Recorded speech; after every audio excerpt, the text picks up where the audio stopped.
Apa saja kendala yang akan ditemui dalam proses identifikasi korban kecelakaan pesawat ATR 42500? Berapa lama proses identifikasinya juga kita akan bahas bersama Kepala Departemen Forensik dan Mediko Legal Fakultas Kedokteran Universitas Metodis Medan, Dr. Nasib Mangoloi Situmorang lewat sambungan Zoom. Selamat siang dokter, dengan Bella di studio. Selamat siang, Bella.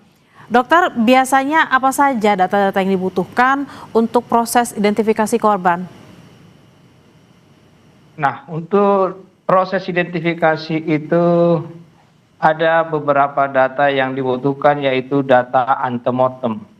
Data antemortem itu artinya adalah data yang dimiliki oleh setiap orang semasa dia hidup yang terakhir.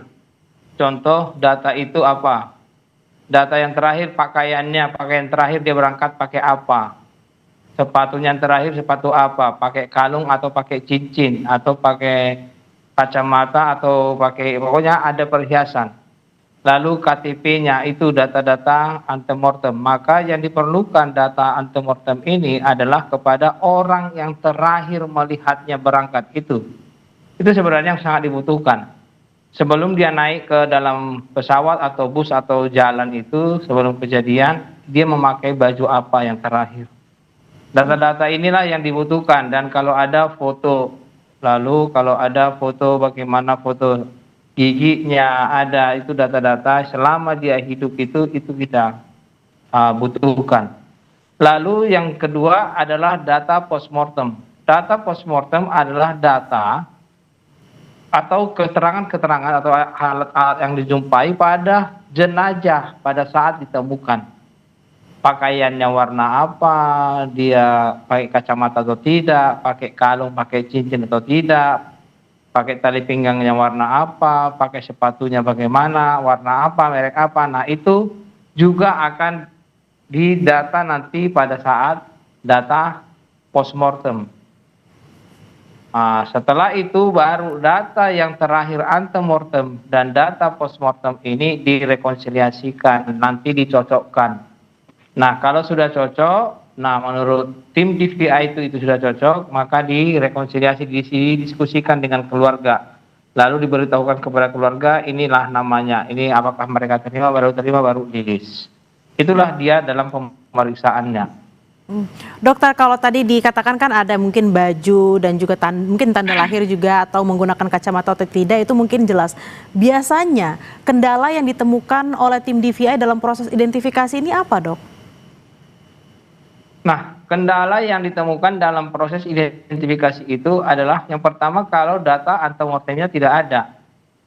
Itu. Lalu yang kedua adalah kalau jenazah itu tidak utuh, atau ada beberapa body part atau bagian-bagian tubuh seperti organ-organ yang berserakan di situ. Nah, itu yang kendalanya, kita tidak bisa mengidentifikasinya. Nah, kalau data-data di antemortem bisa mendukung. Nah, kalau memang ada body part atau bagian tubuh seperti organ, itu kan harus dikembalikan ke tubuh jenazah itu kembali.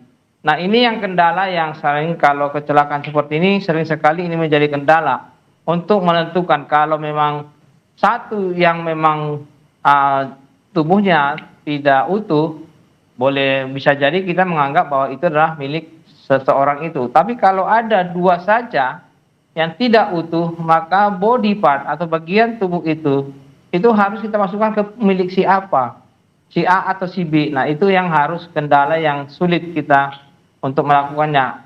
Nah, kalau untuk mendapatkan supaya ini bisa, maka harus diperlukan pemeriksaan DNA. Nah, pemeriksaan DNA itu diambil DNA daripada keluarga dan diambil DNA daripada body part ini dan akan dicocokkan. Nah, pengambilan DNA inilah yang sulit, untuk pemeriksaannya yang agak lama.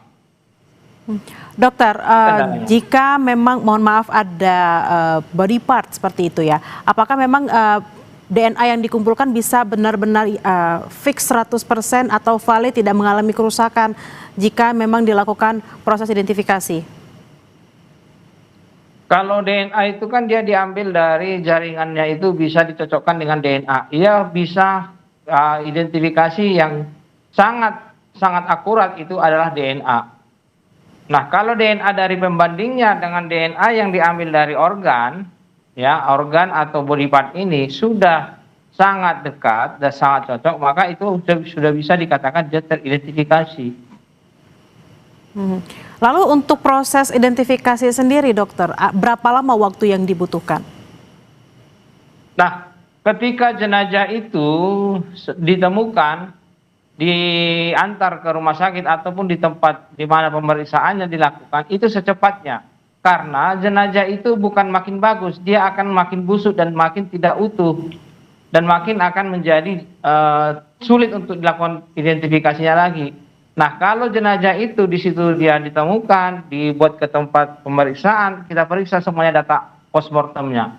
Lalu setelah data postmortem ini kita kumpulkan, nah, walaupun data antemortem belum dapat, tapi kalau data postmortem sudah kita bisa kumpulkan, maka ini nanti yang menjadi segera.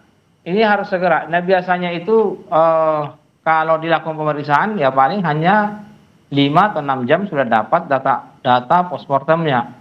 Nah, data antemortemnya bisa dicocokkan mungkin bisa sampai 5 jam juga. Nah, akhirnya satu hari bisa dilakukan identifikasi itu kalau memang keadaan jenazahnya masih utuh. Tapi kalau body part, nah body part itu kan harus menunggu hasil DNA. Nah, menunggu hasil DNA ini yang buat lama. Tapi kalau sudah cocok nanti hasil DNA-nya baru kita rekonsiliasi. Itu. Dokter, ini kan kita tahu di sana proses evakuasi sedang berlangsung, cuacanya juga tidak baik seperti itu ya, di sana medannya juga tidak baik. Berapa lama waktu yang bisa dipergunakan untuk benar-benar memastikan proses identifikasi dari para korban? Mohon maaf sekali lagi karena memang kita tahu di sana situasi dan kondisinya memang sedang tidak baik gitu. Seperti berapa lama atau mungkin ada berapa hari seperti itu, Dok? Nah, kalau dia kan tergantung kepada cuacanya sebenarnya, proses pembusukannya. Nah, yang paling utama di dalam evakuasi itu, ketika ditemukan jenazah itu, contoh ditemukan di satu tempat, maka benda di samping jenazah itu juga harus diikutsertakan. Contoh, kalau seseorang memakai kalung, ketika jatuh kalungnya terlepas, maka harus dicari apakah memang di sekitar situ ada kalungnya atau cincinnya, atau bagian tubuh bagian badannya, bajunya itu yang ada di situ. Nah, itu harus dimasukkan ke dalam kantong jenazahnya supaya itu membantu dalam proses nanti identifikasi. Nah, berapa lama dia bisa nanti dievakuasi? Nah, selagi masih ada utuh jenazah itu. Nah, kalau sudah dimasukkan ke dalam kantong jenazah, diusahakan jangan sampai dia ada ada binatang-binatang yang bisa menghabiskan protein, yang bisa menghabiskan daging-daging dari jenazah itu sendiri. Nah, kalau jenazah itu pembusukannya kan sudah terjadi, sudah mulai busuk, dia adalah di atas 24 jam. 24 jam sudah mulai pembusukan berlanjut. Sampai nanti dia pembusukan itu berlanjut sampai umur nanti 7 hari, 8 hari atau 14 hari. Nah, kalaupun nanti tinggal tulang pun masih bisa kita lakukan identifikasi, bisa. Cuman kalau memang lagi utuh ditemukan, maka itulah yang membantu proses identifikasi lebih cepat. Nah, kalau nanti tinggal tulang belulang ya mungkin lebih lama lagi. Nah, itulah prosesnya. Baik dokter, kita berharap memang semua korban bisa segera ditemukan dan dievakuasi dan semua prosesnya bisa dilaksanakan dengan lancar. Terima kasih atas perbincangannya siang hari ini, Dr. Nasib Mangoloy Situmorang, Kepala Departemen Forensik dan Mediko-Legal Fakultas Kedokteran Universitas Metodis Medan. Selamat beraktivitas kembali, Dok. Terima kasih. Terima kasih.